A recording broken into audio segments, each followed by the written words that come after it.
Aplaus dari internasional buat Indonesia, khususnya dari BPS itu yang luar biasa. Saya gitu. juga aplaus deh. Makanya tahu nggak? Apa tuh Pak? Nah, akibat dari itu Indonesia melalui BPS dipercaya untuk menyelenggarakan The Seven International Conference on Big Data di Yogyakarta. Kapan tuh Pak?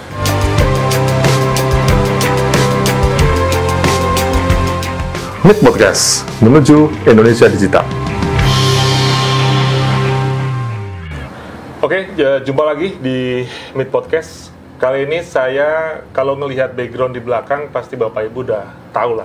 Saya sedang berada di BPS, Badan Pusat Statistik di Jakarta. Dan kali ini saya bersama Deputi Metodologi dan Informasi Statistik, Pak Imam Mahdi. Ya. Selamat pagi Pak, kali ini kita pagi. Selamat pagi. Sehat Pak selalu Andi. Pak? Sehat. Senang sekali Pak Andi bisa datang ke sini. Terima kasih. Dan juga saya ditemani oleh Mas yang ganteng ini. Ya. Mas Halo, Wei selamat pagi. akan bantu saya untuk mengulik lebih dalam tentang data. Oke. Oke Pak Imam, dulu terakhir kita ketemu masih di SPB Pak. Iya, Dan dulu. sekarang kita ketemu di data. Data. Mirip ya Pak ya? Betul. SPB dan data memang jadi satu, Ya, jadi emang saling berkaitan. jalannya pas banget realnya dari dulu Asdep di SPBE, sekarang deputi di statistik gitu Pak ya. Statistik. Nyambung banget kita bicara elektronik dari sisi aplikasi, sekarang Bapak ngurusin di Datanya. statistiknya. Jadi agak low level sedikit ini. Boleh turun dikit ya, Turun sebetulnya sedikit. kalau dari strata piramida, Piramida. teknologinya, data memang paling bottom dari. Tapi dia menjadi sentral. Betul, ya. Arahnya SPB ya data. Setuju Pak, mereka tidak bisa dipisahkan. Dan kalau saya punya statement sedikit Pak, ya ibu kandung data adalah SPBE. Harusnya kan data diproduksi oleh sebuah sistem elektronik Iya, yang iya. benar gitu ya Pak ya. Oke Pak, ini saya akan banyak bicara tentang hal yang saya akomodir dari daerah maupun pusat, korelasinya kepada data. Semua orang pasti udah ngomongin data Pak. Ya, jadi pasti pemberitaan terakhir juga ada bridge tentang data ya, sebagai isu tentang data SIM kemarin, SIM card kita, NIK kita, bahkan kebobolan data yang lain. Tapi saya nggak ngomong ke perspektif security-nya. Nah, BPS kalau kita bicara di Perpres 39 tentang data, Bapak adalah pembina data statistik. Saya tambah ini, pembina data statistik. Iya. Nah, Pak, sebetulnya negeri ini nih Pak, seberapa urgent Pak butuh data Pak? Dan sebetulnya yang butuh itu siapa? Saya sebagai warga, sesaling pemerintahan atau bisnis Pak? Seberapa urgent Pak? Negeri ini terhadap data Pak? Iya, jadi sekarang kan literasi masyarakat, termasuk juga aparatur pemerintah untuk di bidang data ini sudah semakin tinggi gitu. Jadi urgensinya artinya semakin meningkat dan semakin tinggi. Bahkan Bapak Presiden dan juga pihak-pihak pengambil kebijakan itu selalu membutuhkan data. Jadi kebijakan berbasis data atau fakta. Jadi ini sifatnya data itu indispensable, jadi memang sangat diperlukan. Nah, jadi urgensinya sekarang semakin tinggi. Nah, urgensi tinggi memang kebutuhan kita semakin tinggi. Betul. Sehingga pemerintah dalam hal ini misalnya untuk memberikan berbagai layanan gitu kan, supaya tepat sasaran, maka perlu data. Oke. Data akan semakin tinggi. Nah, ngomongin ini Mas Andi, pemerintah sebagai user data nih, sebenarnya pemerintah tuh punya permasalahan atau isu apa sih Pak dalam ketersediaan data nih Pak? Iya, jadi memang isunya juga cukup kompleks ya. Jadi yang pertama adalah dari sisi kualitas data gitu ya. Kualitas data artinya bukan hanya kita berbicara akurasi, tetapi data itu kan harus bisa di-interpretability, harus bisa difahami. Data itu harus konsisten antara data satu yang dengan yang lain. Nah, inilah yang menjadi satu topik yang harus kita pecahkan secara bersama, hubungan antara data yang ada di kementerian lembaga satu dengan yang lainnya, termasuk juga pemerintah daerah gitu. Kemudian juga banyak kebutuhan-kebutuhan di negara ini yang memang sifatnya sesuatu yang baru, isu-isu baru. Jadi misalnya isu terkait dengan ekonomi hijau. Ekonomi hijau ini kan boleh dibilang isu yang sudah global, tetapi belum banyak negara yang mempersiapkan datanya untuk mendukung ke arah sana. Kemudian isu-isu terkait juga dengan ekonomi biru, Ekonomi biru artinya bahwa seluruh sumber daya yang ada di kelautan, kan Indonesia lautnya sangat betul. besar ya. 2/3 Pak. Ya, artinya itu menjadi isu di mana ketersediaan data harus kita mulai bangkitkan. Oke. Jadi untuk bisa membantu pemerintah pengambilan kebijakan pembangunan di bidang ekonomi hijau, di bidang ekonomi biru misalnya, sehingga data ini memang diperlukan. Nah ini ya, misalnya ketersediaan inilah menjadi salah satu isu bagaimana kita bisa menangani itu. Ketersediaan ya. Kalau kita bilang high demand, supply-nya sedikit. Maka kalau kita ngomong misalkan nih kebutuhan darah nih, butuh darah banyak tapi supply sedikit, maka saya sebut darurat dong Pak. Karena yang butuh banyak supply-nya sedikit. Kita di level darurat data nggak tuh? Kalau saya tidak menyebutnya sebagai darurat ya, tapi urgensi tinggi itu iya gitu ya. Tidak disebut darurat karena apa? Karena memang kita memproduksi data ke arah sana gitu. Jadi itu yang bisa diupayakan. Kalau kondisi darurat kan itu artinya hidup pun sudah hampir susah gitu ya. Tapi ini kita masih bisa mengupayakan. Nah sehingga dengan adanya Perpres 1 Data Indonesia, sebenarnya itu adalah langkah kebijakan yang tepat untuk mengantisipasi permasalahan data tadi ke depan gitu. Jadi langkahnya memang harus ke depan gitu. Dan kondisi ini tidak hanya dialami oleh Indonesia, negara maju pun itu juga mengalami hal yang sama gitu. Jadi permasalahan ini kurang lebih serupa. Nah kita sangat diuntungkan dengan adanya kebijakan nasional ini, sehingga antisipasi ke depan itu harus segera kita lakukan. Langkah-langkah ini harus kita lakukan untuk perbaikan data tadi. Jadi istilahnya bukan darurat ya, urgensinya tinggi, tapi masih bisa lah kita bisa memberikan hal tersebut.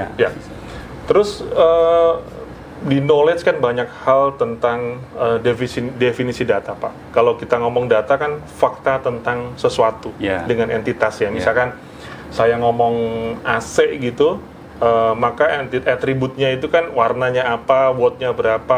Kalau saya Andi gitu, atributnya tingginya berapa, beratnya berapa, namanya siapa, alamatnya di mana.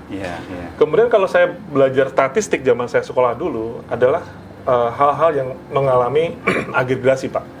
Baik itu sum, count, average, simpangan kuartil, mungkin saya masih ingat zaman dulu. Nah, data dalam perspektif yang akan dipublikasikan kepada masyarakat, itu data yang model yang mana nih Pak? Data yang tadi, data mikro atau data mentah tadi, apa memang konsumsi yang akan diberikan kepada masyarakat itu yang modelnya data statistik Pak?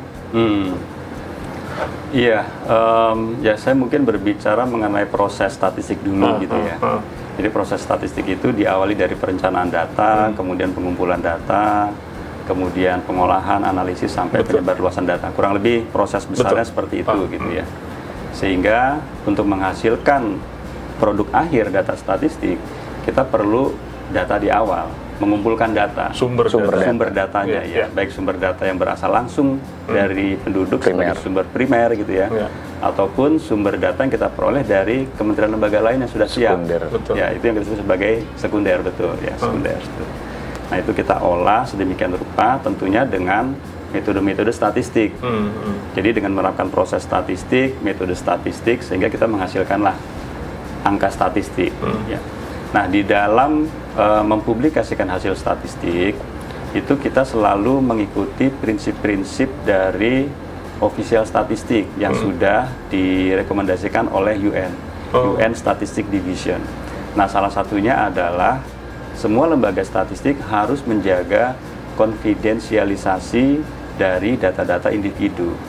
Artinya, setelah kita menghitung dengan metode statistik, hasil yang akan dipublikasikan kepada umum, kepada publik, itu harus dikonfidensialisasi untuk menjaga, melindungi data-data pribadi tadi. Sehingga semuanya nanti dalam bentuk agregasi. Nah, agregasi itu merupakan salah satu teknik konfidensialisasi gitu ya. Ya tadi misalnya ada count, maksimum, average gitu ya. Nah, itu adalah metode yang sifatnya deskriptif gitu ya. Tapi ada metode yang sifatnya juga sudah sangat in-depth gitu ya, yang cross sektor datanya. Misalnya kita menghasilkan indikator gitu ya. Kalau indikator itu kan melambangkan sesuatu tanpa kita mengetahui identitas dari individu yang lain gitu ya. Jadi tekniknya macam-macam gitu ya. Nah itu yang kita sebut sebagai data statistik yang bisa dipublikasikan kepada umum, dikonsumsi oleh seluruh pihak, masyarakat, pelaku usaha, pemerintah. Gitu. Oke Pak. Nah, saya pertajam kembali bahwa memang ada data yang konfidensial yang tidak kita bisa dikonsumsi publik lah kasarnya. Nah, saya masih bicara masalah di fondasi definisi dan istilah Pak, supaya kita clear tentang itu. Sebelum nanti saya akan bertanya tentang konten yang ada di portal Satu Data kita.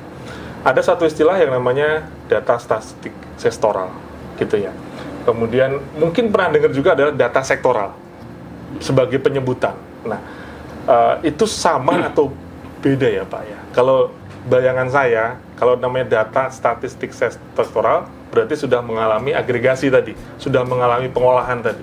Di bayangan saya, data sektoral adalah data yang memang berasal dari sektoral tertentu, misalkan di pertanian, kemudian perkebunan, pengairan, dan sebagainya, yang belum mengalami pengolahan. Benar begitu atau tidak Pak, istilah data statistik sektoral dan sektoral? Apa jangan-jangan nggak ada? Iya. Saya salah gitu mungkin. Ya, kita lihat ini dari definisi umum dulu ya. Definisi umum, perbedaan antara data dan data statistik. Ya. Jadi kalau umumnya kan data ya tadi fakta gitu ya, angka, simbol dan segala macam merepresentasikan tersebut. Kalau statistik artinya memang ada proses-proses statistik dan metode statistik yang diterapkan. Nah, jadi kita pisahkan itu dulu. Nah, kemudian ketika kita berbicara data sektoral, artinya definisi umum dari data tadi itu yang diterapkan kepada sektor tertentu atau urusan pemerintah tertentu atau tugas pemerintahan tertentu. Itu yang disebut sebagai data sektoral. Nah, ketika data sektoral ini kita proses berdasarkan proses statistik, kita terapkan metode statistiknya, kemudian menghasilkan data lagi. Itulah yang kita sebut sebagai data statistik sektoral. Gitu. Jadi memang flow-nya akan berbeda, di mana data sektoral ya berhenti hanya pada kepentingan data itu sendiri gitu ya. Jadi misalnya data administrasi, data administrasi kependudukan, ya itu berarti memang ya berbicara tentang kependudukan gitu ya. Tapi ketika data kependudukan ini kita pakai, kemudian kita olah dengan metode statistik menghasilkan data lagi, ya itulah kita sebut sebagai data statistik sektoral kependudukan. Nah, seperti itu. Tapi sebetulnya Mas Andi, kementerian lembaga tuh boleh ya Pak melakukan analisis statistik Pak? Analisis statistik boleh. Ketika kementerian lembaga tersebut melakukan analisis statistik, itu apakah harus mendapat persetujuan BPS terlebih dahulu Pak? Kalau harus sih nggak harus gitu ya. Tetapi di dalam undang-undang statistik, setiap kementerian lembaga, instansi daerah yang akan menyelenggarakan kegiatan statistik sektoral itu mengajukan permohonan rekomendasi statistik. Tujuannya adalah supaya seluruh proses statistik, metode statistik, dan juga hasilnya ini menjadi lebih berkualitas. Konsistensinya harus sama-sama kita jaga, metodologinya harus sama-sama kita jaga, metode analisisnya harus sama-sama kita jaga, sehingga mereka memang harus mengajukan rekomendasi. Nah, dari rekomendasi itulah nanti yang akan kita sampaikan bagaimana cara melakukan analisis tadi yang tepat dengan metode apa gitu ya. Jadi dengan kata lain BPS tuh perannya memberikan asistensi gitu Pak ya, pendampingan bagi kementerian lembaga yang ingin menyelenggarakan statistik sektoral ya Pak. Betul. Meskipun memang statistik sektoral itu adalah kewenangannya kepada kementerian lembaga itu sendiri dalam rangka menjalankan tugasnya gitu ya. Tetapi untuk menjaga konsistensi antar data ya, baik data yang dimiliki oleh BPS maupun KL lain, maka perlu adanya rekomendasi dan juga konsultasi di bidang statistik ini sangat diperlukan. Gitu. Nah, kita BPS membantu ke arah sana. Sampai pemerintah daerah pun itu kita layani untuk pemberian rekomendasi statistik. Clear Pak. Sekarang kita naik level lagi. Setelah kita definisi kan kita ada definisi ini pelan-pelan nih, karena di daerah pemahamannya bisa beda, hasilnya juga pasti berbeda Pak. Kemarin sore Pak, saya baru ketemu secara maya dengan Pak Cahyono. Beliau sedang berusaha supaya Raperpres arsitektur SPB ini segera mendapat nomor dari Pak Presiden. Nah, di dalamnya itu ada arsitektur data Pak. Saya sudah pelajari juga. Di sana ada namanya data pokok. Jadi ada data pokok nasional, ada data tematik nasional, kemudian di level daerah dan kementerian ada data tematik, data topik dan data subtopik. Topik subtopik. Iya. Kalau kita melihat dari skeletonnya kan seperti sebuah klasifikasi. Iya. Nah, irisannya dengan data sektoral tadi di posisi mana tuh Pak hubungannya? Supaya kita nggak bingung nih istilahnya. Ini kemarin baru ngomong data statistik sektoral, sekarang ada data pokok, ada data tematik, ada topik, data subtopik. Nih jangan-jangan BPS sama Kemenpan nggak ngobrol gitu kan, jangan-jangan loh. Tetapi mungkin kita salah asumsi bahwa, oh ini hanya klasifikasi, sedangkan ini masalah konten. Gimana Pak explanation-nya Pak? Baru dengar juga saya itu data topik, subtopik. Iya, baru ada. Coba nanti dicek di kantor Presiden. Itu nanti segera, moga-moga Pak Presiden segera kasih nomor dulu. Karena itu penting ajuan kita. Iya. Kalau BPS dengan Kementerian Pan-RB dalam membangun arsitektur itu hubungannya sangat dekat sekali. Sangat dekat, ya. Karena kita juga membantu proses-proses rancangan Perpres tersebut. Iya, gitu betul. Ya. Nah, mungkin yang perlu dipahami arsitektur itu dulu gitu ya. Iya. Nah, jadi ada arsitektur, kemudian ada implementasi datanya gitu. Betul, Ini betul. dua hal yang berbeda. Jadi arsitektur itu kan menggambarkan pilar-pilar. Iya, betul. Pilar-pilar dari data itu agar datanya ini bisa diimplementasikan. Betul. Sehingga arsitektur itulah nanti yang digunakan sebagai tools untuk kita bisa membangun data. Kita bisa melihat dari arsitektur data tumpang tindih itu akan kelihatan sekali. Sehingga dengan tools tadi kita bisa eliminasi. Nah, makanya diperlukan ada proses yang kita sebut sebagai membangun referensi arsitektur data dulu. Jadi ada referensinya sebagai rujukan, kemudian nanti ada arsitektur datanya. Ini dua hal yang berpisah lagi, ya. Referensi, arsitektur, kemudian implementasinya. Jadi ada 3 fase ya. Nah, untuk yang referensi, ini tujuannya adalah tadi benar membangun seperti klasifikasi gitu ya. Membangun klasifikasi supaya konsep datanya ini bisa benar-benar tertata. Jadi kalau kita punya klasifikasi kan dari Maswe itu dari penggolongan yang tinggi personal gitu kan. Kemudian penggolongan yang lebih rendah artinya lebih rinci lagi, subnya lagi akan lebih rinci lagi, sehingga hubungan antar datanya itu akan kelihatan, proporsinya seperti apa, kemudian juga layernya akan berada di mana. Jadi makanya diperlukan tadi ada data pokok, kemudian tadi bawahnya apa? Tematik gitu ya. Tematik, topik, kan? subtopik. Nah, berarti ini digunakan sebagai referensi untuk mengelompokkan konsep data itu sendiri. Jadi data pokok berada konsep yang paling besar gitu, paling tinggi. Kemudian di bawahnya lagi ada tematik. Jadi sebagai contoh misalnya kalau di rancangan Perpres itu kan ada 10 data pokok. Jadi ada 10 konsep data yang ada di negara Indonesia ini. Jadi misalnya ada data mengenai keamanan, ya kan? Ada data mengenai ekonomi dan industri, misalnya ada data mengenai kependudukan. Nah, itu adalah pengelompokan besarnya. Nah, kemudian di dalam data ekonomi dan industri misalnya ya, ada tematiknya. Bisa tematiknya tema ekonomi itu sendiri gitu ya. Ada industri itu sendiri misalnya ya. Investasi, termasuk. Nah, kemudian di bawahnya lagi kalau kita rinci lagi, misalnya industri ya ada industri besar, industri kecil, industri sedang gitu kan. Nah, kemudian kalau kita rinci lagi menjadi subtopik, misalnya industri kecil itu ada koperasi, ada UMKM, ya kan. Nah, itu semua nanti digunakan untuk mengelompokkan data-data yang ada di arsitektur. Nah, sehingga nanti ketika kita berbicara arsitektur itu adalah data-data yang akan diimplementasikan. Jadi misalnya berbicara data UMKM. Nah, maka di arsitektur itu akan menyebutkan data UMKM yang berbicara tentang spesifik apa di UMKM. Nah, itu nanti akan bereferensi dengan subtopik UMKM. Jadi hubungannya ada. Nah, ini membuat hubungan ini artinya bahwa data UMKM itu memang sudah memiliki referensi yang ada di nasional. Sehingga tidak ada data yang akan diimplementasikan, tidak ada referensinya. Dipastikan itu harus dibutuhkan.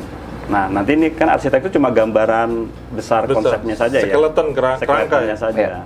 Begitu nanti masuk ke tahap implementasi, ya data UMKM dikumpulkan dari Dinas masyarakat, UMKM, dari dinasnya, ya kemudian dari Kementerian Koperasi UMKM. Betul. Nah, itu nanti wujud implementasinya, baik itu dari struktur datanya, kontennya, kemudian juga database-nya. Betul. Nah, itulah nanti yang akan diimplementasikan. Jadi data tematik, data topik, subtopik itu semacam rumah-rumah bagi level data yang paling terkecil gitu Pak ya? Betul. Nah, sehingga ketika kita implementasi, ini nanti kita bisa kontrol apakah data UMKM itu ada di data subtopik yang lain gitu kan. Dipastikan kan harusnya nggak boleh ya, harusnya kan single gitu. Single, betul. Nah, jadi artinya dengan demikian kita bisa menghasilkan data tunggal UMKM. Masih, goalnya mau ke sana. Goalnya ke ya? sana. Ya. Menghindari duplikasi. Nah, di dalam implementasi nanti data tunggal tadi tinggal dibagi pakaikan. Kepentingannya UMKM kan tidak hanya di Kementerian Koperasi atau dinas UMKM gitu kan, tapi kepentingannya ada di mana-mana. Sehingga mereka nggak perlu tuh harus mengumpulkan data UMKM lagi, memiliki database UMKM tersendiri. Sehingga datanya menjadi tunggal ya, tinggal dibagi pakaikan kepada kementerian, lembaga, instansi atau dinas yang memerlukan. Jadi harapannya ke sana. Nah, itulah perlunya arsitektur tadi untuk menjaga itu gitu ya secara konsep. Statistik berada di kontennya ya Pak ya? Nah, statistik itu akan berada pada semuanya implementasi, pada seluruh data pokok, pada tematik, itu semuanya masuk statistik itu. Oke, termasuk ke subtopik pun ada statistiknya ya, dong ya, betul. gitu. Paham Pak. Jadi risanya ke situ ya Pak ya. Jadi kita nggak jadi ambigu. Ini kebanyakan istilah, jangan-jangan Kementerian A ngomong istilah ini ternyata memang kalau kita explanation menjadi sebuah ini rumahnya, ini pengkotakan kata Mas W tadi. Sedangkan statistik akan bisa bermain di semua level itu gitu ya Pak ya. Clear Pak. Jadi ada referensi arsitektur, ada arsitektur itu sendiri, ada implementasi data, satu lagi adalah implementasi untuk statistiknya. Jadi semua level ya, dari topik, tematik, kemudian pokok, tematik, kemudian topik, subtopik. Itu tadi benar, implementasi dan statistik itu selalu ada gitu. Iya, betul. Karena statistik merambah ke seluruh aspek di negara ini. Lantas kemudian peran BPS tuh hanya terbatas pada menstatistikan atau mengagregasikan data-data sektoral tadi Pak, atau lebih dari itu Pak?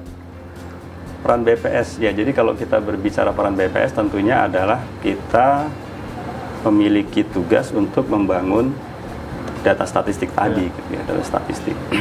Nah, data statistik ini tidak bisa berdiri sendiri, tetapi kita membutuhkan sumber data.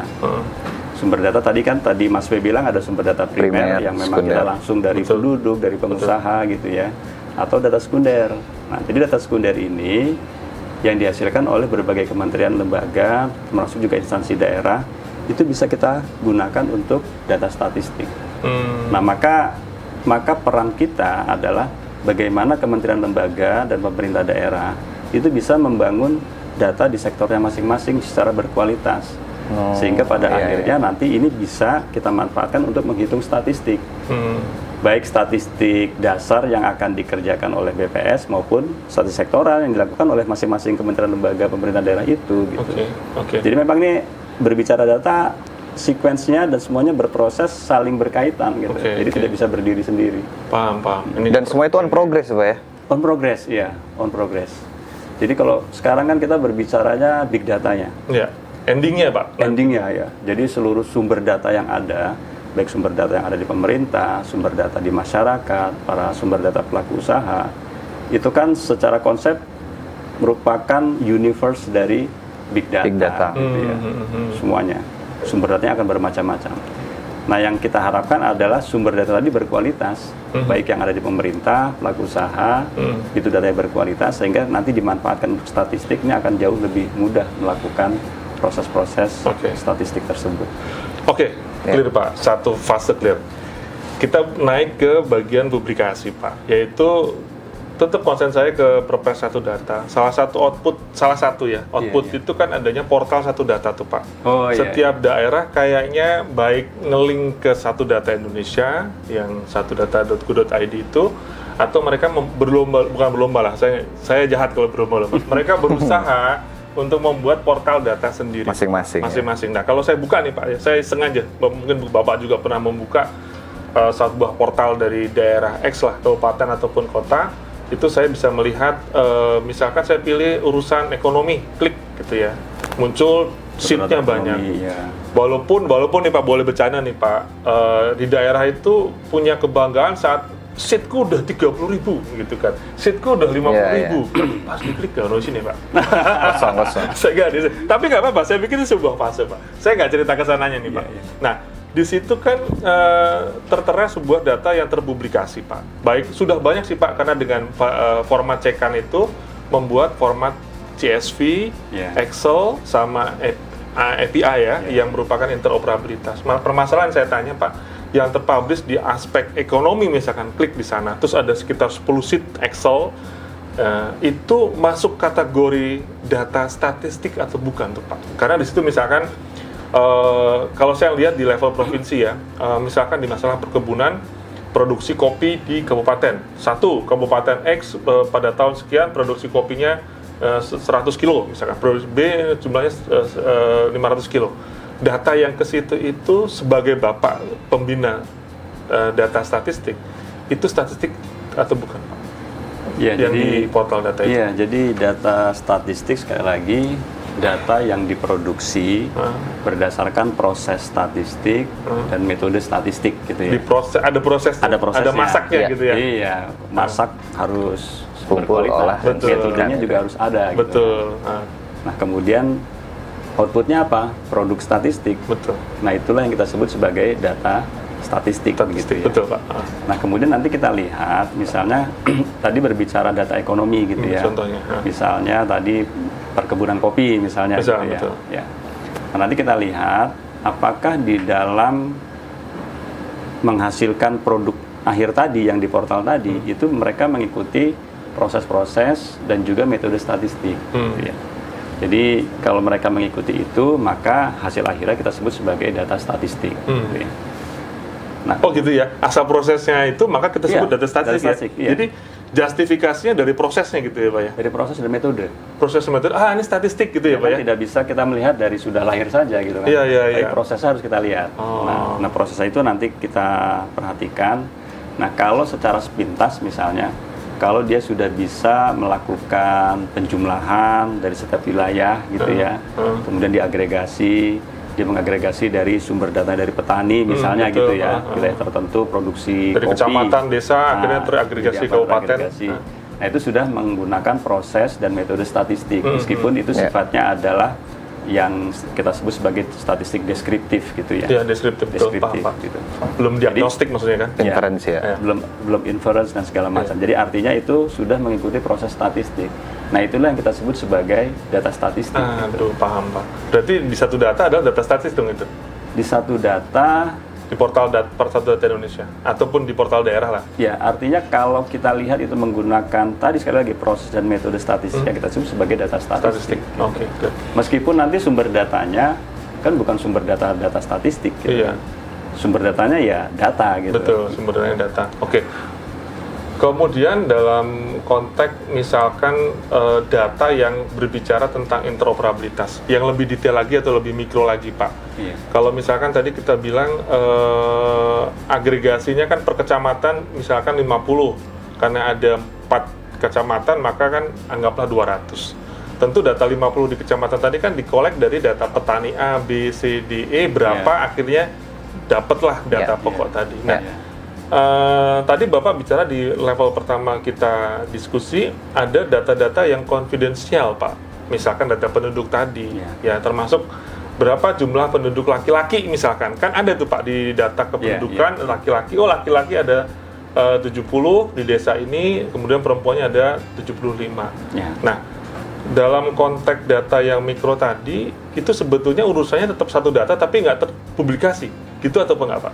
Ada urusan satu data yang memang dipublish dan kita sebagai masyarakat melihat, tapi juga ada satu data yang di dalam interoperability antara kementerian jalan berbagi pakai itu ada. Betul begitu nggak Pak? Ada dua sisi yang begitu nggak? Satu data tadi. Jadi kan kebijakan satu data Indonesia itu pada prinsipnya adalah bagaimana seluruh data itu bisa diproduksi secara berkualitas, dapat dipertanggungjawabkan dan dapat dibagi pakaikan. Nah, gitu. Jadi, jadi memang harus prosesnya harus berkualitas, harus dapat dipertanggungjawabkan juga gitu, secara akuntabel gitu ya. Kemudian dapat dibagi pakaikan. Nah, kita tadi mungkin Pak Andi berbicara yang dibagi pakaikan itu Iya, gitu betul, ya. iya, betul. Jadi dibagi pakaikan itu artinya penyebar luasan. Iya. Nah, dibagi pakaikan ini nanti tergantung siapa end user yang mau menggunakan. Iya. Gitu ya. Jadi kalau end user publik gitu ya, masyarakat umum, kita taruh di portal gitu ya, maka kaidah-kaidah dan etika di dalam publikasikan itu harus kita ikuti. Jadi supaya kita tidak melanggar privasi dari warga negara kita, misalnya seperti itu ya. Misal tadi kan berbicara data kependudukan. Jadi kita tidak boleh itu mencantumkan, dipublikasikan nama si A, jenis kelaminnya ini, ya kan, nama si B di desa ini, sehingga di total nanti ketahuan jumlah jenis kelamin laki-laki dan perempuan, misal seperti itu. Ya. Nah, itu tidak bisa kita publikasikan seperti itu karena ini akan mengganggu privasi dari yang bersangkutan. Maka dari itu, di dalam prinsip official statistik yang direkomendasikan oleh US, sekali lagi, confidentiality untuk menjaga privasi publik itu harus diutamakan. Nah, karena konsumsinya adalah publik gitu ya. Ya. Tetapi di dalam bagi pakai itu juga untuk kepentingan administrasi pemerintahan, sehingga data-data yang sifatnya individu itu dapat dibagi pakaikan sesuai dengan ketentuan di dalam peraturan perundangannya masing-masing. Betul. Jadi misalnya ada menurut undang-undang tertentu misalnya gitu ya, data ini sangat privasi, diproteksi, sehingga hanya kementerian tertentu yang diberikan kewenangan untuk mengelola data tersebut. Karena sudah dilindungi oleh undang-undang, maka privasi, data yang sifatnya privasi tadi itu juga tidak bisa dibagi pakaikan kepada pihak lain. Gitu ya. Karena memang hanya dia yang diberikan kewenangan mengelola data itu. Tetapi data-data lain yang sifatnya individu yang tidak diproteksi berdasarkan peraturan perundang-undangan, ini dapat dibagi pakaikan dengan kementerian lembaga lain gitu. Untuk kepentingan pemerintah, kepentingan negara gitu ya. Bukan untuk kepentingan individu ataupun kelompok tertentu. Jadi negara yang kita utamakan untuk bisa memanfaatkan data tersebut. Jadi bisa dibilang Pak, antar government data itu udah borderless Pak ya, udah nggak ada batas lagi ya. Jadi semua sudah bisa kementerian lembaga bisa menggunakan. Tapi untuk publik itu hanya atribut tertentu yang bisa ditampilkan, agregat ya gitu Pak ya. Agregatnya, betul. Oke. Jadi memang portal data Indonesia atau portal data itu masih bersifat etalase, salah satu porsi untuk etalase. Sebetulnya di fase berbagi paket tadi di dalam tetap main ya, tapi karena memang tidak boleh dipublikasi dengan aturan-aturan yang ada gitu ya Pak. Iya, sesuai dengan ketentuan peraturan perundang-undangan yang berlaku. Baik Pak. Baik Pak, Bapak tadi cerita bahwa statistik itu cara masaknya, gitu ya Pak ya? Iya. Nah, Pak, masakan itu enak karena bahannya enak loh. Iya. Sepakat nggak Pak? Betul nggak Pak? Betul. Ibu saya jago masak nih. Sebagai input utama itu bahannya betul. Jago masak, tapi kalau tak kasih tempe basi, gudeg ibu saya juga nggak enak juga, karena ibu saya orang Jogja gitu. Jadi, nah, kaitannya sama sumber data nih Pak. Sumber data ini tentu yang paling ujung adalah kalau kita bicara data ada bisa jadi di OPD di daerah-daerah, bisa. Atau bahkan saya barusan dari si Junjung Pak. Jadi saya cerita sedikit di Sumatera Barat, kerjasama dengan BPS untuk masalah data dari desa. Atau nagari lah mereka istilahnya. Pak Margo kalau nggak salah juga sempat ke sana. Nah, mekanisme mendapatkan sumber data yang bagus ini Pak untuk statistik di versi Bapak, karena Bapak kan tentu saja di statistik nggak cuma ngolah tapi butuh atensi juga dong Pak. Bahannya kudu bagus Pak. Ini masih di level entry, maksudnya mengentry, atau memang ke depan akan bersifat elektronik yang kita konsepkan di SWBI sebelumnya gitu Pak. Nah, ada statement bahwa semakin ada ruang untuk data entry, maka semakin biaslah data itu diambil. Jebol data kalau nggak di entry gimana Mas? Otomatis kalau kita berbasis teknologi ya, sumber-sumber kita sudah IoT. Kalau kita pernah dengar IoT ya, Internet of Things gitu kan. Itu kan bagaimana kita meng-capture data secara real time. Ya, misalkan kalau kita menaruh berapa jumlah mobil yang lalu lalang di jalan. Kan tentu kalau kita naruh orang kan tinggal klik kayak kita di pesawat zaman dulu tuh. Ya, klik gitu dapat jumlahnya. Tapi kalau pakai IoT kan dia udah otomatis mensensor sehingga dari jam 10 sampai jam 12 ada sekitar 200 mobil yang lewat, langsung ke capture. Dalam durasi 1 menit berapa kendaraan yang lalu lalang di situ itu gitu kan ya? udah otomatis, kayak elektronik gitu loh. Bukan di entry orang. Pada saat nanti orang klik gitu, terus dia masuk ke sistem terus ngentri 200 gitu kan. Nah, itu kan maksud saya entry itu seperti itu. Gitu. Bisa kelebihan nolnya gitu ya. Kelebihan nolnya, atau ada yang bisikin di sampingnya. Iya. Iya, mungkin ya. Jadi kalau infrastrukturnya sudah bagus, semua data sudah dalam bentuk digital, kita tinggal akuisisi data tersebut. Itu Pak ya. Nah ini yang tahap ini yang sedang kita lakukan, khususnya untuk data-data marketplace. Oke. Jadi kita nggak perlu tuh ngumpulin lagi data-data, pengumpulan data itu dengan berbagai multi cara ya. Multi cara. Nah ini tahu nggak? Apa tuh? Multimode Data Collection, kita masuk top 45 National Innovation yang ada di Kementerian PAN-RB. Oh gitu. Iya, jadi fasilitas kita ini sudah mengikuti perkembangan modernisasi yang ada di dunia. Saya tahu ya, keren. di sensus penduduk 2020 online ya Pak? Ya, termasuk sensus penduduk tahun 2020. Kemarin ya? Itu bisa melakukan self-enumeration, mengisi sendiri secara online. Oh iya tuh. Nah itu. Bener-bener tuh ngalamin itu sampai 50 juta lebih gitu ya. Dan itu termasuk sukses di mata dunia karena penggunanya itu jauh lebih banyak daripada negara-negara lain. Partisipasi. Persentage dong. Kalau penduduk kita mah paling banyak Pak. Kalau iya, dibanding Malaysia cuma berapa gitu? Berapa ya? Ya sekitar hampir 20% gitu. 20% ya. Penduduk kita gitu. Nah, kan kita sebelumnya belajar dengan Australia. Australia fail ya Pak ya? Australian Bureau of Census. Jadi ketika melakukan sensus penduduk dengan menggunakan online tadi, itu mereka hanya bisa mendapatkan sekitar 10% dari penduduknya. Iya. Dari sisi jumlah penduduk mereka kan mungkin hanya 50 jutaan gitu. Iya, ya. dikit lah. Nah, kita sudah satu penduduknya Australia berhasil gitu. Betul, iya paham. Keren tuh Pak, keren Pak.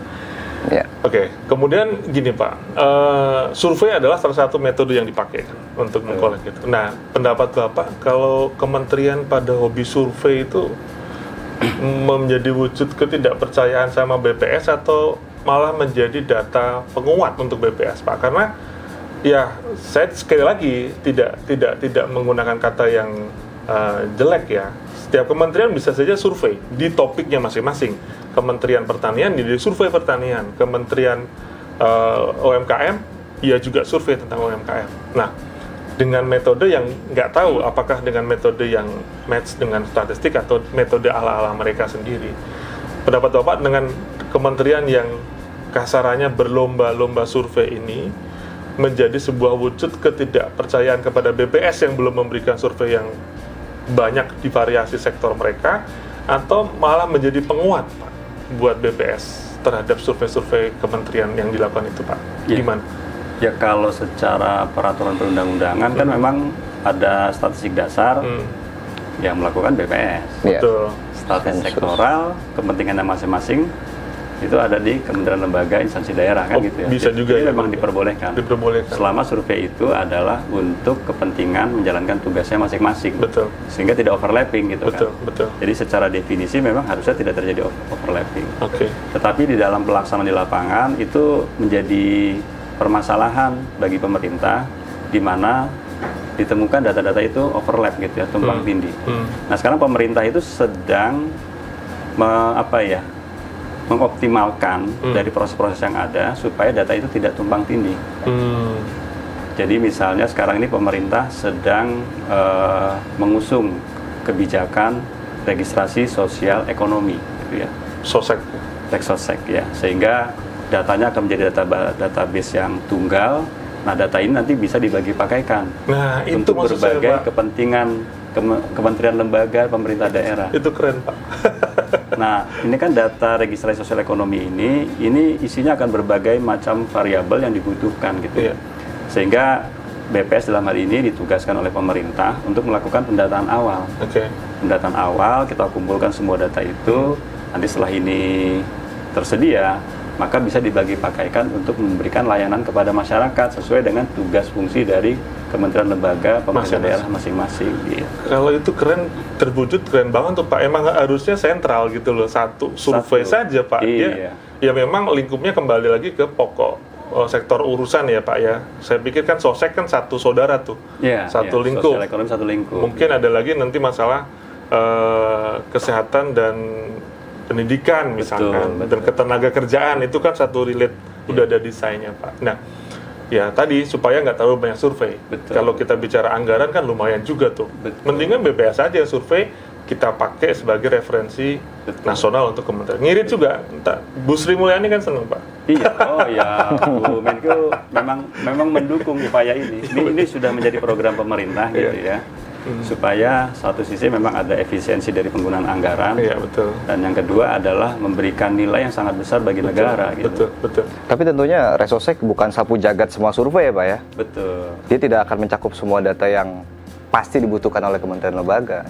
Ya memang namanya sosial ekonomi, ya Betul. bidangnya ya sosial dan ekonomi. Iya, masih ada pertanian di situ. Ya, ini tahap awal memang masih jumlah variabelnya masih terbatas, tetapi ini sudah kita identifikasi bisa memberikan banyak layanan ke kementerian lembaga. Betul.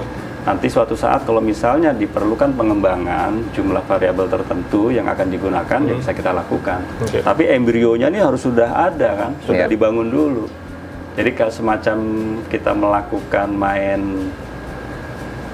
bola salju, Betul. snowballing yang tadi Makin kecil, besar. kita gelindingkan Menggulung lama-lama gede, belum besar. gelinding besar. Sehingga kita akan memiliki satu data yang besar gitu ya, yang bisa dimanfaatkan oleh berbagai kepentingan Nah, itu tadi. efektif, efisien. Ya. Oke Pak, satu bentuk keluaran yang sering saya lihat kalau saya sering ke daerah Pak, itu adalah daerah dalam angka. Jogja dalam angka, Semarang dalam angka, itu salah satu referensi sebelum saya main ke sana Pak biasanya. Minimal saya nggak buta banget nih daerah ini ada apanya, itu modal saya tuh. Saya selalu download dulu, baca, baru saya main ke daerah itu Pak. Kemudian di pusat juga ngeluarin statistik Indonesia kalau nggak salah. Ya.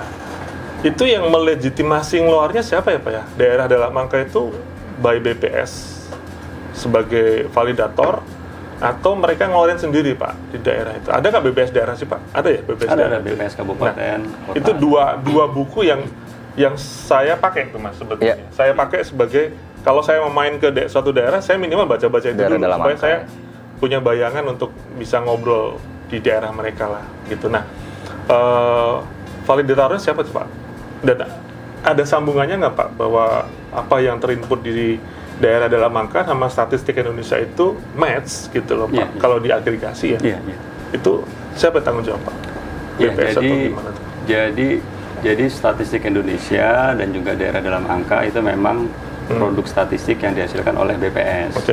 Tetapi sumber datanya itu sekitar 60% itu dari luar BPS, dari pemerintah daerah, dari kementerian, lembaga gitu ya. Yang 40% kurang lebih gitu ya, 40 hampir 50% itu adalah sumber datanya dari statistik dasar dari BPS. Nah ini kita mengumpulkan data-data yang memang bersumber dari pihak lain, yang memang kita harus verifikasi juga, jadi ada proses verifikasi. Selama mereka menyatakan, artinya bahwa misalnya kita menghitung jumlah penduduk, nah pengakuan dari pemerintah daerah sekian, atau misalnya ada jumlah sawah, lahan sawah gitu kan sekian.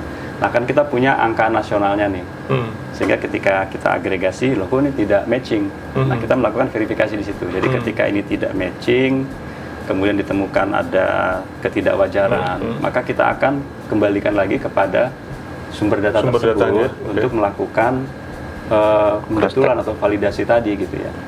Nah itu kita memberikan masukan sehingga ditemukan ini sepertinya tidak wajar, mohon ini diperiksa lagi gitu ya, sampai mereka bisa mempertanggungjawabkan angka itu gitu ya, dan sesuai dengan aturannya, maka kita melakukan kolaborasi, kemudian data itu akan kita publikasikan. Nah itu yang kita sebut sebagai kompilasi data-data administrasi yang bersumber dari kementerian lembaga pemerintah daerah. Nah itu kita lakukan seperti itu. Jadi memang ada proses verifikasinya. Berjenjangan ya? Berjenjang. Istilahnya ada data daerah, ada data pusat gitu, ada itu Pak ya? Ada ya. Nyambung tuh Pak, yakin Pak? Nyambung tuh? Ada proses bersambungnya gitu? Iya, jadi kalau untuk data yang sejenis, itu pasti kita verifikasi sampai level nasional, berjenjang. Kan kita sudah punya BPS provinsi, kita punya BPS kabupaten kota, maka secara berjenjang mereka akan melakukan verifikasi data-data tersebut. Soalnya ada beberapa pandangan ya Pak ya, bahwa data bertingkat itu menjadi sebuah sumber ketidakvalidan Pak. Itu ada analisanya Pak. Jadi ada data daerah nih, misalnya tadi Bapak ada data data kabupaten, naik berjenjang dikumpulin data provinsi, dikumpulin itu memberikan potensi deviasinya semakin besar, Pak, ketimbang Bapak mengambil data direct gitu loh, Pak. Itu bener nggak tuh perspektif gitu? Mungkin sudut pandang itu. Gini, itu ada loh, Pak, di kajian beberapa saya dapat. Iya. Kalau itu kan artinya mereka mengumpulkan data secara terpisah, level nasional sendiri, level provinsi sendiri, kabupaten kota sendiri gitu ya. Itu kan dua terpisah. Betul. Sehingga ketika ini diagregasi tidak match. Ya, itu yang terjadi, Pak. Nah, yang kalau BPS tidak melakukan seperti itu. Ya. Jadi BPS melakukannya sumber datanya dari bawah. Dari desa gitu, dari penduduk langsung. Misalnya kita kumpulkan data primer, nah kemudian kita agregasi berdasarkan sumber data terkecil. Betul. Kumpulkan per desa, per kecamatan, per kabupaten, per provinsi, sehingga konsolidasi dari bawah sampai ke atas ini selalu konsisten. Jadi bukan masing-masing, ini yang nasional diestimasi sendiri, provinsi diestimasi sendiri. Nah itu menyebabkan kan tidak konsisten. Nah kita menjaga itu. Maka metodologinya adalah ya dari bawah sumber yang terkecil, kemudian kita agregasi ke tingkat yang paling besar.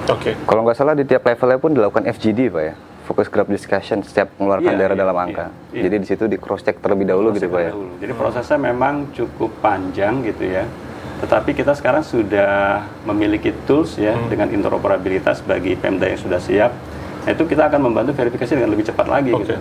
Jadi verifikatornya ada di sini. Ada di BPS, kemudian kita kembalikan lagi, tolong dicek lagi. Ya kadang mereka juga kan salah input dan segala macam ya, misalnya seperti itu. Nah, ini kita minta mereka koreksi. Khusus untuk data-data yang sektoral. Tetapi khusus untuk data-data yang statistik dasar yang dari BPS, itu dari awal memang sudah terkonsolidasi dengan baik. Jadi itu tidak terlalu menjadi isu ya. Tapi menjadi isu adalah bagaimana kita memverifikasi sumber data yang dimiliki oleh pihak lain. Nah ini memang tantangan tersendiri sebenarnya. Ini pertanyaan terakhir nih, Pak. Ya, udah. Endingnya kan tentu maunya kita punya big data, Pak. Big data. Mungkin ke depan kita punya big data. Big data dari ilmu yang saya pahami, tentu kan problemnya kalau di negeri ini itu adalah banyak daerah yang pengen punya big data tuh, Pak. Provinsi punya big data. Teman, saya hanya, Bapak punya sumber data nggak gitu? Karena kalau untuk bisa mencapai volume, velocity, variety, minimal 3V aja ya, itu kayaknya susah deh pemerintah. Dan juga masih berkutat ke data primer. Data primer itu kan sebetulnya data yang menempel ke entitas. Itu bahasa ilmu ya, bahasa ilmu data. Kayak saya itu nempelnya adalah tinggi, berat badan, warna kulit, nama, itu nempel ke saya. Secondary data itu adalah perilaku. Saya suka berjalan kemana, saya suka belanja apa, saya suka olahraga apa, kemudian segala perilaku saya, kalau saya tidur jam berapa, dan sebagainya, gitu ya. Nah, untuk mengkolek data primer, itu kan, data primer, saya yakin pemerintah punya, Pak. Tapi kalau data sekunder, itu bagaimana, Pak, caranya? Yang tadi saya sebut ya, perilaku ya.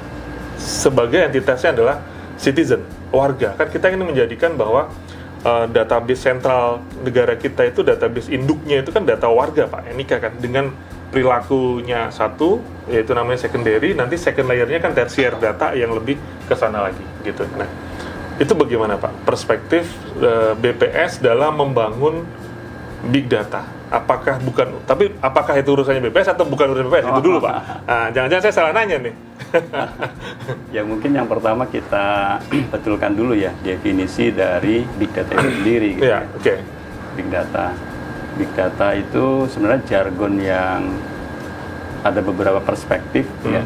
Yang pertama bisa berbicara dari konsep gitu ya, dan metodologi. Itu berbicara big data juga. Ada yang berbicara dari sisi teknologinya saja. Itu juga ngomongnya big data juga gitu kan. Ada yang berbicara hanya sumber datanya, itu big data juga. Jadi memang tergantung konteks apa yang sedang kita bicarakan. Nah, kalau tadi mungkin saya lebih melihat kepada konteks sumber datanya gitu ya. Iya, sumber data primer, sekunder. Data primer, sekunder. Jadi big data itu kan kumpulan dari berbagai macam data.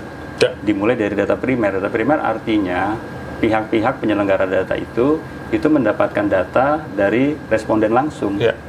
Jadi misalnya Facebook atau Twitter atau media sosial itu mengkoleksi data primer. Karena apa? Karena langsung dari pengguna Usernya. Entitas langsung pengguna ya? aplikasi Iya, itu betul, kan. betul. Jadi dia sebenarnya ngumpulin data primer tuh. Kita secara tidak sadar ini menjadi responden yang secara Sukarela. volunteer, sukarela Betul. memberikan datanya. Itulah semua sosial media, Pak. Nah, Iya. itu kan artinya mereka melakukan pengumpulan data primernya. Oh iya, itu loh. Nih. Nah, kemudian ada pihak lain yang akan menggunakan data primer tadi. Nah, pihak lain misalnya ya instansi pemerintah akan menggunakan data tadi. Maka kita melihat data itu sebagai data sekunder. Karena pemerintah tidak mengumpulkan secara langsung dari masyarakat. Jadi jenjangnya seperti itu. Jadi ada primer, ada sekunder. Nah, kemudian adalah masalahnya seberapa valid sumber data primer itu sebelum kita manfaatkan sebagai data sekunder. Iya. Itu yang pertama gitu. V yang berikutnya tuh. Iya. Ya, V-nya dari volume memang ya besar gitu. Iya. Iya, unstructured kalau kita ngomong teori. Unstructured ya. Iya. Tetapi permasalahan kita kalau di bidang statistik, sumber data itu harus valid dulu, terpercaya. Jadi kalau itu tidak terpercaya, maka cukup sulit bagi kita untuk bisa melakukan pembersihan data tadi, melakukan cleansing gitu ya. Jadi data primer data sekunder kita cleansing gitu ya. Nah, ini effortnya sungguh luar biasa besar. Sehingga untuk kepentingan statistik, meskipun kita sudah melihat ada potensi dari big data, untuk tahap awal kita selalu melihat trust dari data tersebut, tingkat kepercayaan dari sumber datanya itu. Ya. Sehingga proses cleansingnya ini akan lebih berkurang gitu ya. Betul, Meskipun betul. kita harus melakukan itu juga. Tetap gitu ya. harus Pak ada fase itu. Nanti dilakukan selanjang saja proses-proses statistik begitu. Nah, itulah yang kita lakukan di big data. Nah, di tingkat internasional sendiri metodologi untuk big data di bidang statistik ini masih ongoing discussion gitu ya, masih dalam proses diskusi, mencari metodologi yang tepat gitu ya, Untuk menjadi data utama ya, Pak? untuk menjadi data statistik yang berkualitas dengan sumber data utama tadi gitu. Iya. Karena sejauh ini BPS tahu saya masih sebagai data pendamping, Pak ya. Seperti survei komuter, kita punya data big data, kemudian menjadi pendamping bagi survei komuter gitu, Pak. Ada yang seperti itu. Termasuk ya. pariwisata juga gitu ya. Nah, kalau pariwisata sebagai contoh itu adalah sudah resmi yang dilahirkan oleh BPS yang bersumber dari big data. Big data mana Pak? Big data yang diperoleh dari telecommunication provider untuk bisa melihat pergerakan dari pengguna telepon sel, dari ponsel. Nah, jadi pergerakan mereka ke tempat-tempat destinasi wisata dengan durasi tertentu. Berapa lama dia di sana? Berapa lama ada di sana? Long stay-nya gitu ya? Ya, nah itu nanti bisa kita identifikasi dengan menggunakan algoritma. Kita bisa menghitung bahwa mereka adalah memang ya Wisatawan. Oke. baik dari mancanegara, termasuk juga domestik Lokal. apalagi gitu. Nah, Oke. itu sudah kita gunakan. Oke. Nah, untuk menghasilkan metode itu diskusi internasionalnya panjang sekali gitu. Oke. Sampai Ya, kita bilang oke, ini sudah valid, ini kita bilang official. Ya. Nah, Indonesia salah satunya adalah pencetus dari metodologi di bidang mobile phone data tadi untuk Oke. statistik pariwisata. Indonesia dalam hal ini BPS, Pak. BPS betul, melalui BPS. Jadi BPS punya peran dalam pengembangan big data Big nasional, data. termasuk di internasional. Ya. Sedangkan bidang-bidang lain misalnya begini Pak, misalnya kita ingin menghitung tingkat kemiskinan suatu wilayah gitu ya.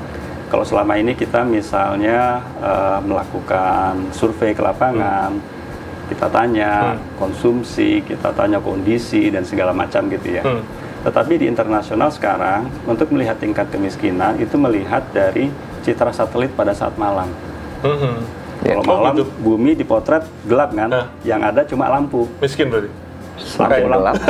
Lampu. Jadi kalau ada lampunya terang, artinya ada aktivitas Ekonominya. ekonomi Iya. kuat di situ. Betul. Tapi kalau lampunya Semakin gelap. kecil atau gelap itu, Oh, berarti duh, tidak duh, ada duh. aktivitas ekonomi kan. Iya, iya, iya. Nah, satu wilayah dengan ada penduduk, kemudian lampunya kecil gitu ya, Kecil. Iya. intensitasnya, itu menunjukkan tingkat ekonominya rendah atau kita Astaga. bilang kemiskinan. Iya, Oh, iya. boleh juga nih, Pak. Nah, ini BPS sudah mengembangkan ke arah sana Iya, bersama iya, dengan iya, lembaga iya. statistik internasional. Paham, paham. Bahkan yang menariknya saya pernah dengar, Pak, semakin gelap suatu wilayah, maka tingkat fertilitas semakin tinggi, Pak. Wes. Karena nggak ada yang bisa dilakukan lagi. Nggak bisa jadi. Kongo ya. Nah, ini Iya, iya. masih ongoing discussion di tingkat internasional sampai yakin Betul. metodologi ini benar-benar valid sehingga Oke. menghasilkan data statistik yang berkualitas. Oke. kita sudah sampai tahap ke sana gitu untuk menggunakan big data. Tapi emang big data itu akan ada porsinya di Kominfo sama BPS atau emang akan join bareng Pak dalam, atau udah ada obrolan belum sih membuat big data nasional ini? Ya kalau kita, ya itu kan nanti kita lihat dari peran masing-masing kementerian. Jadi misalnya kalau kita lihat di Perpres BWE memang infrastruktur teknologi big data Semua ada di Kominfo, Ya. mereka akan provide gitu. Betul. Kan. Tetapi kalau dari sisi konten kan kita bisa grab dari berbagai sumber, baik itu yang ada di KL, Pemda gitu kan. Jadi makanya satu data Indonesia kalau kita bisa menggrab seluruh data tadi bisa dibagi pakaikan, itu sudah menjadi big data pemerintah. Sudah menjadi ke arah sana. Tinggal ditambah big data yang bersumber dari non pemerintah, masyarakat, Gojek, usaha, Gojek, Tokopedia gitu. Itu akan gede banget. Satu mungkin saya Mas. Apa tuh? Kira-kira masih jauh nggak Pak? Kan kamu masih muda Mas. Ya, mungkin bakal ngalamin tuh. Saya kira is very close gitu ya. Very close nih jawabannya. Sudah sangat dekat ya. Jadi apa yang dilakukan oleh BPS memang sudah merambah ke big data, sudah real gitu, bukan jargon, bukan tapi tataran sudah, teori ya, Pak? Bukan teori, tapi kita memang implementasi gitu. Sudah masuk ke situ. Nah, big data itu kan sekali lagi dari teori yang ada, itu kan tidak hanya memproduksi deskriptif. Di bayangan saya kalau statistik itu kan grafis dan infografis itu statistik. Itu mindset loh Pak. Itu salah yang nancep ya, yang nancep di kita. Saya yakin tadi dengan penjelasan Bapak saya bisa mendapat wawasan yang lebih. Deskriptif itu hanya menggambarkan cerita masa lalu gitu kan. Oh iya kan. Oh penduduk kita itu dulu gitu yang sudah terjadi. Tapi the next level dari informasi itu kan ada yang namanya diagnostik. Itu bagaimana kita bisa mencari nilai sebab akibat. Kenapa jumlah perempuan lebih banyak dari laki-laki di Indonesia? Kenapa area kemiskinan terjadi di daerah X? Kenapa? Itu adalah diagnostik yang semestinya bisa di-explain by big data. Dan yang paling ditunggu oleh semua orang dari big data adalah masalah prediktif, Pak. Bagaimana kita bisa memprediksi sesuatu yang akan terjadi ke depan. Kalau ada jin ifrit yang suka ngintip berita dari langit lah kasarannya kan di agama Muslim gitu Islam. Nah, Pak, tataran BPS itu akan mengarah mungkin saya salah, nanti bolong di-explain saja. Bayangan saya kan BPS itu kan grafis, infografis yang mudah kita baca. Oh, ternyata gitu ya. Akan mengarah ke diagnostik dan prediktif nggak Pak BPS modern kita itu Pak? Itu last question saya Pak. Last question. Ya, beneran kalau yang ini Pak. But the question is very difficult to answer. So I call you man here. Jadi perkembangan statistik yang ada di Indonesia, khususnya melalui BPS, itu selalu kita mengikuti perkembangan di dunia. Karena BPS juga terlibat di dalam berbagai working group di UN Statistic Division, UN Statistic Commission, itu selalu terlibat ke arah sana gitu. Memang kalau kita berbicara big data, nanti ada pergeseran paradigma di dalam statistik. Itu ada pergeseran yang cukup besar itu fundamentalnya. Betul. Jadi kalau kita tadinya bersumber dari data primer, sekarang bersumber dari data sekunder. Kalau kita bersumber data sekunder, keabsahannya seberapa besar gitu kan? Proses cleansingnya seperti apa? Kemudian bagaimana statistik itu bisa dihasilkan? Kalau primer kita langsung bisa sajikan gitu kan, karena datanya faktual gitu ya. Tetapi kalau bersumber dari data sekunder, maka di dalam big data kita selalu membuat model-model gitu kan. Pemodelan. Nah, permasalahannya adalah seberapa besar model tersebut merepresentasikan the real world. That's the main problem. Itulah metodologi yang sekarang sedang dikembangkan di dunia. Semua lembaga NSO di dunia ini bersama-sama gitu bergandengan tangan melakukan kajian-kajian ke arah sana. Karena kalau kita sudah berbicara model, itu berbicara dari seni dari si pembuat model gitu kan. Kan nggak boleh subjektif gitu kan. Kan kita harusnya objektif. Ada frameworknya kali ya? Ada frameworknya, ada caranya. Ada ISO-nya jangan-jangan Pak. ISO-nya Pak. Kalau kita bilang metodologinya, metodologi statistiknya itu seperti apa. Nah ini yang memang akan dikembangkan. Sehingga kalau kita nanti basisnya model, tadi boleh dibilang kita lebih seperti prediktif gitu ya. kita lebih kepada diagnostik, Iya, betul. gitu kan, seperti itu. Pattern dan model. Betul, pattern. Tetapi kita punya 10 prinsip fundamental dari official statistik yang ditetapkan oleh UN Statistic Division tadi. Jadi meskipun kita menggunakan big data, harus dipastikan bahwa 10 prinsip fundamental itu terpenuhi. Jadi benar-benar yang objektif itu ya memenuhi 10 prinsip tadi. Oke. Nah, makanya proses ini terus berlanjut untuk bisa melakukan itu. Jadi nggak sesimpel itu ya. Tidak Secara sesimpel teori itu, kalau ya. di swasta kan Pakai gampang. langsung gitu ya. Saya aja di Inixindo itu bangun big data versi saya sendiri, Pak. Karena kan data dari customer pelatihan kami secara primer punya. Kemudian kita coba koordinasi dengan Gojek dan Tokopedia untuk link akun sosial media mereka. Iya. Dapat tuh yang instrukturnya. Sehingga kita bisa membuat diagnostik dan prediktif. Selesai tuh, Pak. Tetapi tadi Bapak memiliki kaidah-kaidah statistik yang memang udah ada aturannya. Mazhab-mazhabnya udah clear. Mazhabnya cuma satu. Oh, mazhabnya satu ya? Nggak ada macam-macam. Mazhabnya cuma satu, sehingga pada saat akan ada pergeseran BPS menjadi big data, mazhab ini yang mungkin akan di-create atau dikembangkan ataupun di-develop sebagai yang baru gitu, Pak ya? Betul. Itu sedang diobrolin gitu, Pak ya? Itu saya udah berani. Jadi statistik nasional nggak bisa berlari lebih cepat dibanding statistik internasional ya Pak? Harus menunggu bisa, dulu bisa. dari UN? Bisa. Jadi apa yang kita lakukan, ini kita kontribusikan ke tingkat internasional, kita presentasikan. Contohnya adalah untuk membangun statistik pariwisata tadi. Ini kita presentasikan ke mereka langsung wah applause gitu kan. Dan mengakui. Jadi memang modelnya berbeda dengan model yang dipakai oleh negara-negara lain. Nah, Sebenarnya concernnya ke validator secondary data ya, Pak ya? Lebih ke sana ya, Pak? Betul nggak, Pak? ya itu langkah awalnya di situ. Kalau Tapi itu udah bisa di-proven, trust gitu? trust itu berarti kita mengurangi error tadi kan. Betul. Kan gitu prinsipnya.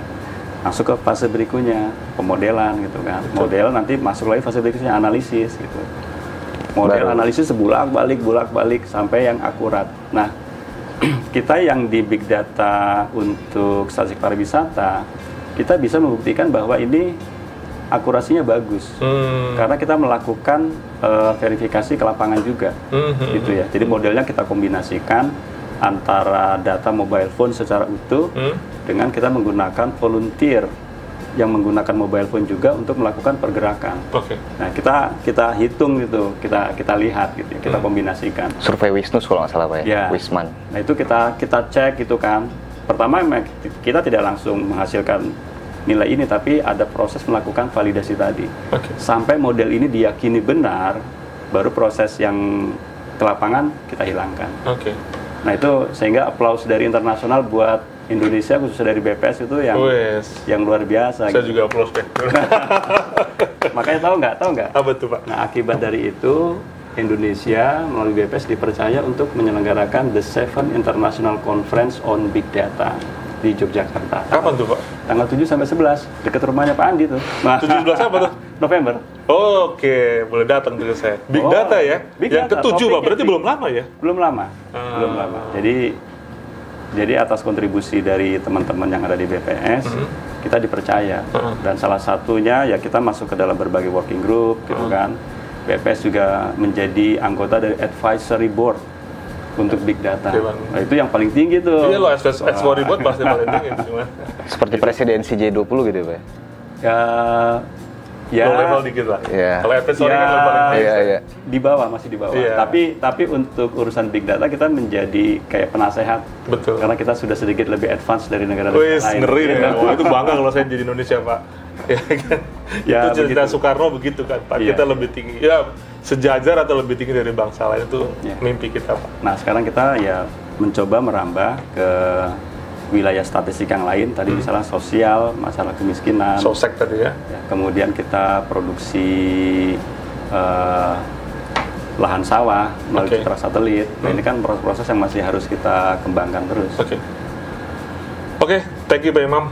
Udah banyak yang Bapak sampaikan Ya, ke terima kita kasih dari Mas mulai Wei, Pak yang Andi juga. Terima kasih Pak Imam. Terima kasih basic-basic Mas tentang Andi. data, definisi itu penting Pak buat daerah dan KL pastinya ya. Dan masyarakat tentu ya Mas. Oh banyak ya, karena pengguna data juga akan seperti itu. Dan endingnya tadi big data dan sebuah prestasi lah buat BPS.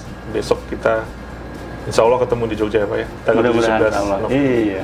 Oke, terima kasih Pak Imam. Terima Sehat kasih. selalu, sampai ketemu di lain waktu. Ya, Thank you Pak terima Imam. kasih, Yuk, Andi. sama-sama. Terima kasih Pak Imam. Yes, Pak. Thank you. Terima kasih juga Ustaz. Stop bicara data. Mulai manfaatkan dan ambil dampak dari data.